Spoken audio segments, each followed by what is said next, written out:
এসো কোরআনের আঙিনা, এসো শান্তির মোহনা। আসসালামু আলাইকুম রহমতুল্লাহ। প্রিয় দর্শক, আজ আমরা এমন 6টি আমল নিয়ে কথা বলবো যেগুলো করলে আমরা আমাদের প্রিয় নবী হযরত মুহাম্মদ সাল্লাল্লাহু আলাইহি ওয়াসাল্লাম এর শাফায়াত পেতে পারি এবং আমাদের মৃত্যুর পর সরাসরি জান্নাত পেতে পারি ইনশাআল্লাহ। তাই পুরো ভিডিওটি মনোযোগ দিয়ে শেষ পর্যন্ত দেখুন এবং এই আমলগুলো আপনার জীবনে প্রয়োগ করার চেষ্টা করুন। আর হ্যাঁ, কে কোথা থেকে এই ভিডিওটি দেখছেন তা অবশ্যই কমেন্ট বক্সে জানান। আজকের এই ভিডিওতে আমরা 6টি আমলকে তিনটি করে জানবো। প্রথম 3টি হচ্ছে আমরা নবীজি সাল্লাল্লাহু আলাইহি ওয়াসাল্লাম এর শাফায়াত কিভাবে পেতে পারি, আর দ্বিতীয় 3টি হচ্ছে আমরা কিভাবে মৃত্যুর পর সরাসরি জান্নাত পেতে পারি। তো চলুন শুরু করা যাক। প্রিয় দর্শক, আমরা প্রথমেই জানবো কোন 3টি আমল করলে আমরা নবীজি সাল্লাল্লাহু আলাইহি ওয়াসাল্লাম এর শাফায়াত পেতে পারি। আমরা সবাই জানি কিয়ামতের দিন নবীজি সাল্লাল্লাহু আলাইহি ওয়াসাল্লাম এর শাফায়াত বা সুপারিশ হবে আমাদের জন্য সবচেয়ে বড় আশীর্বাদ। কিন্তু কিভাবে আমরা সেই শাফায়াতের যোগ্য হব? চলুন জেনে নেই সেই সহজ 3টি আমল সম্পর্কে, কিন্তু অধিক ফজিলতপূর্ণ। 1 নাম্বার, অধিক পরিমাণে দুরূদ পাঠ করা। রাসূলুল্লাহ সাল্লাল্লাহু আলাইহি ওয়াসাল্লাম বলেছেন, কিয়ামতের দিন আমার কাছে সবচেয়ে নিকটবর্তী হবে সে যে আমার উপর সবচেয়ে বেশি দুরূদ পাঠ করবে। তিরমিজি হাদিস নং 484। প্রিয় দর্শক, এই হাদিসটি কত সুন্দর, এটা আমাদের জন্য কত বড় সুসংবাদ। দুরূদ শরীফ পাঠ করা এমন একটি সহজ আমল যা আমরা যে কোনো সময় যে কোনো জায়গায় করতে পারি। আপনি বাসে যাচ্ছেন, কাজ করছেন বা ঘরে বসে আছেন, শুধু মনে মনে বলুন, আল্লাহুম্মা সাল্লি আলা মুহাম্মাদ ওয়া আলা আলি মুহাম্মাদ। প্রিয় দর্শক, কেন আমরা এই দুরূদ পাঠ করব? কারণ দুরূদ পাঠের ফজিলত অপরিসীম।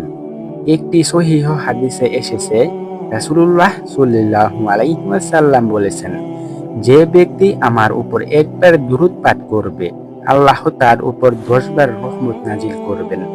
সহিহ মুসলিম হাদিস নং 408। এর মানে প্রতিবার আপনি দুরূদ পড়ছেন, আল্লাহ তাআলা আপনার উপর 10টি রহমত পাঠাচ্ছেন।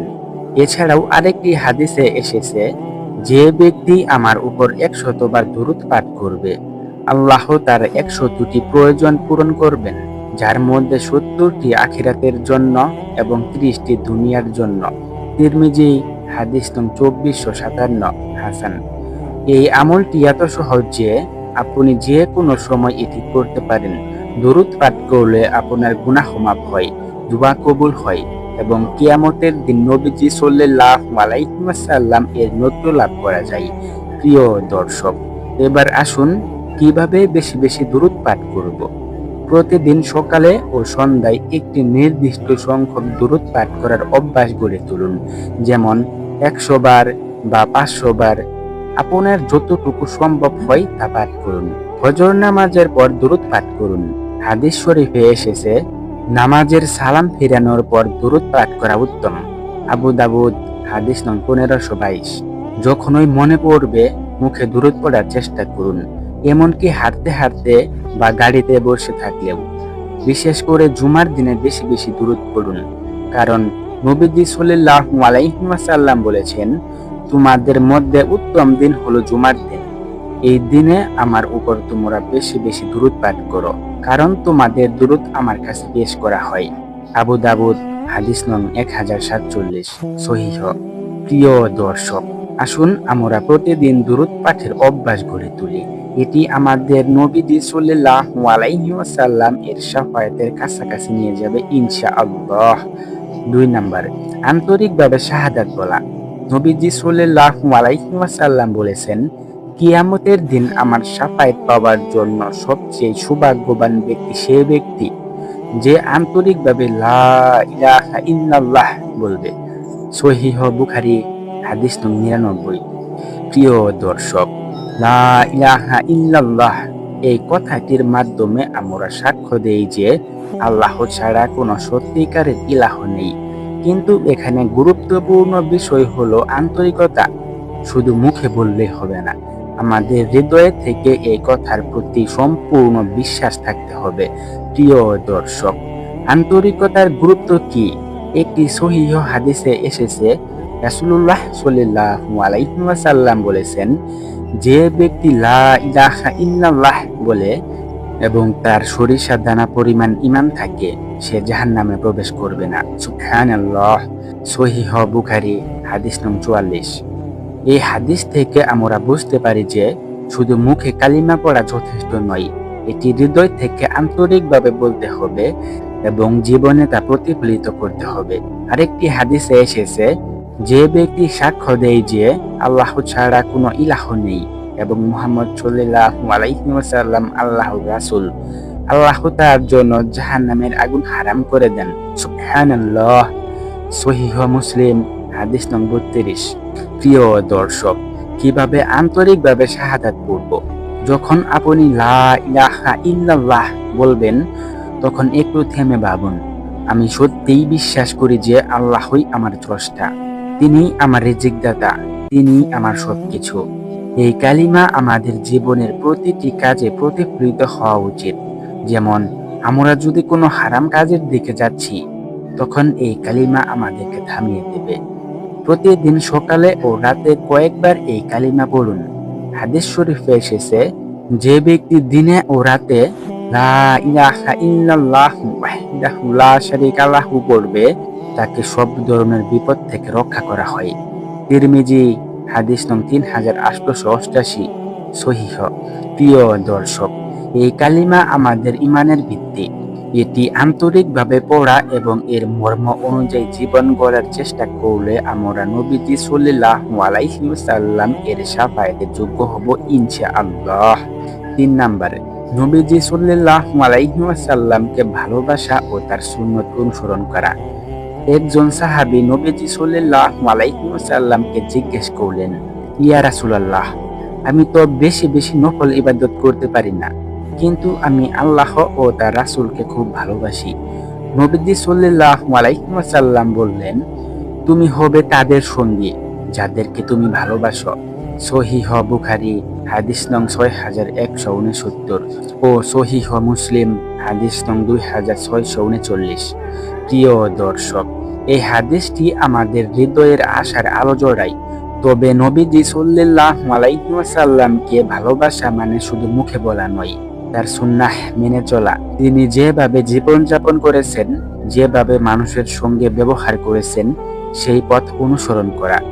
একটি সহিহ হাদিসে এসেছে, রাসূলুল্লাহ সাল্লাল্লাহু আলাইহি ওয়াসাল্লাম বলেছেন, তোমাদের কেউ ততক্ষণ পর্যন্ত পূর্ণ ঈমানদার হতে পারবে না যতক্ষণ না আমি তার কাছে তার পিতামাতা, সন্তান এবং সব মানুষের চেয়ে প্রিয় হয়ে উঠি। সহিহ বুখারী হাদিস নং 15। এই হাদিস থেকে বোঝা যায় যে নবীজি সাল্লাল্লাহু আলাইহি ওয়াসাল্লামকে ভালোবাসা আমাদের ঈমানের একটি অবিচ্ছেদ্য অংশ।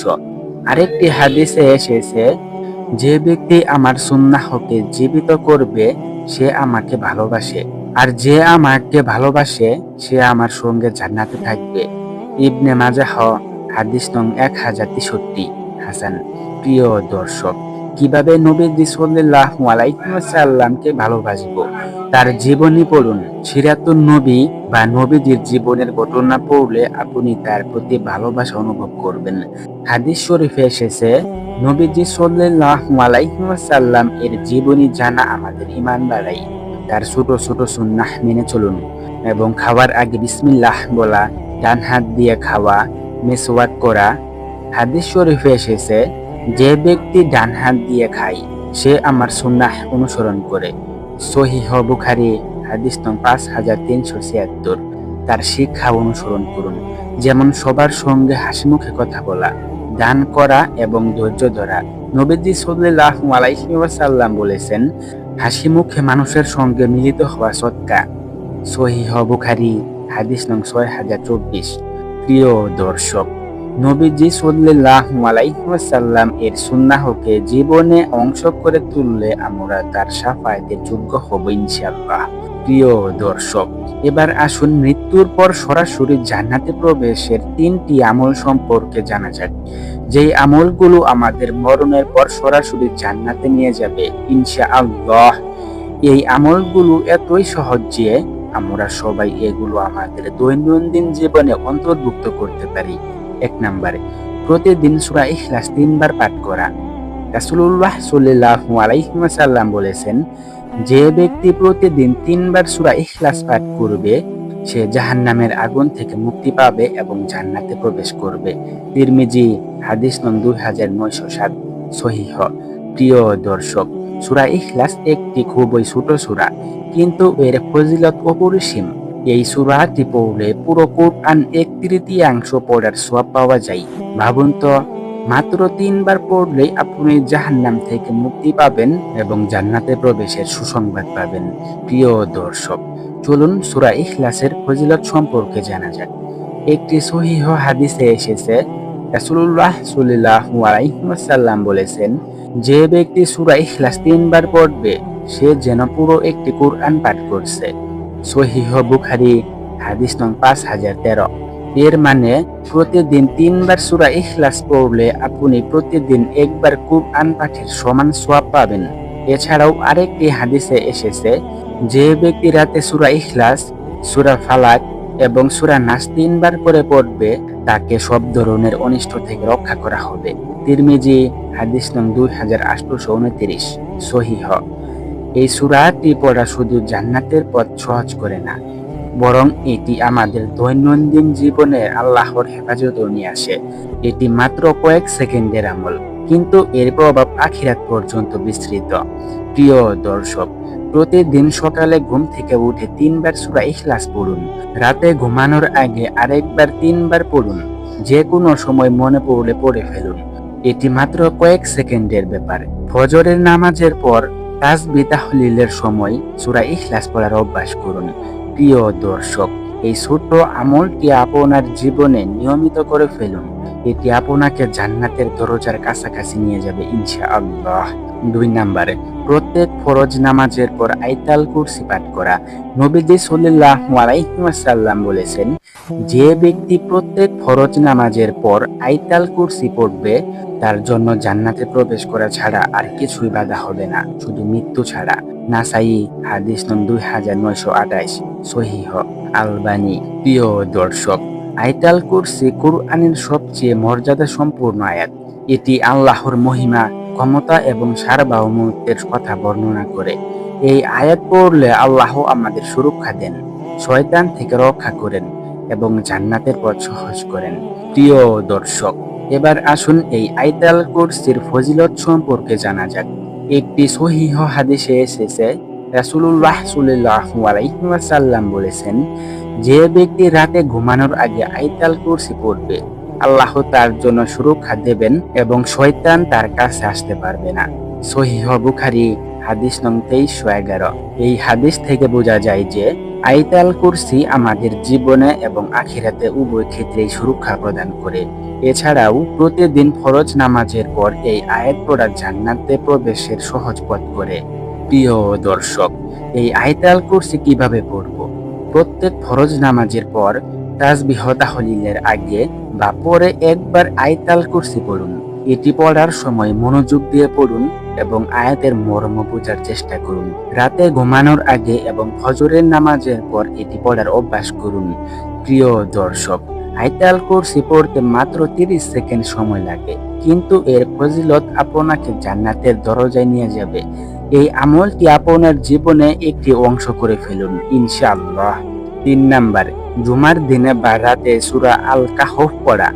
হাদিস শরীফে এসেছে, যে ব্যক্তি জুমার দিনে সূরা আল কাহফ পড়বে তার জন্য 2 জুমার মধ্যে আলো হবে। সহিহ আল জামি, হাদিস নং 6470। প্রিয় দর্শক, সূরা আল কাহফ জুমার দিনের জন্য বিশেষ একটি সূরা। এই সূরায় 4টি গল্প আছে যেগুলো আমাদের জীবনের জন্য বড় শিক্ষা বহন করে। এটা পড়লে আমরা দাজ্জালের ফিতনা থেকে রক্ষা পাই এবং জান্নাতের পথ সহজ হয়। সূরা আল কাহফের ফজিলত।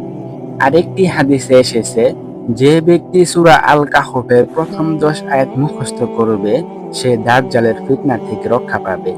সহিহ মুসলিম হাদিস নং 809। এই সূরাটি পড়া আমাদের ঈমানকে মজবুত করে এবং কিয়ামতের দিন আলো প্রদান করে। এছাড়াও সূরা আল কাহফের গল্পগুলো আমাদের জীবনের চ্যালেঞ্জ মোকাবেলায় শিক্ষা দেয়। যেমন আসহাবে কাহফের গল্প আমাদের ঈমানের দৃঢ়তা শেখায়। প্রিয় দর্শক, এই সূরা কাহফ কিভাবে পড়ব? প্রতি জুমার দিন সকালে বা বিকেলে সূরা আল কাহফ পড়ুন। যদি পুরো সূরা পড়তে সময় না থাকে তাহলে প্রথম 10 আয়াত বা শেষের 10 আয়াত পড়ুন। সূরাটির তাফসীর পড়ে এর গল্পগুলো বুঝে নিন, এতে আপনার ঈমান আরো মজবুত হবে। জুমার রাতেও এই সূরা পড়া যায়, কারণ হাদিসে জুমার দিন ও রাতে উভয়ের কথা উল্লেখ আছে। প্রিয় দর্শক, জুমার দিনে সূরা আল কাহফ পড়ার অভ্যাস গড়ে তুলুন। এটি আপনার জীবনকে আলোকিত করবে এবং জান্নাতের পথ সহজ করবে ইনশাআল্লাহ। প্রিয় দর্শক, আজ আমরা 6টি অসাধারণ আমল সম্পর্কে জানলাম। এই আমলগুলো খুবই সহজ, কিন্তু এগুলোর ফজিলত অপরিসীম। আজ থেকেই এই আমলগুলো আপনার জীবনে শুরু করুন। প্রতিদিন একটি ছোট অভ্যাস গড়ে তুলুন এই আমলগুলো করার, আর দেখবেন আল্লাহ আপনার জীবনকে কত সুন্দর করে দেবেন। আল্লাহ তাআলা আমাদের সবাইকে এই আমলগুলো করার জন্য তৌফিক দান করুন।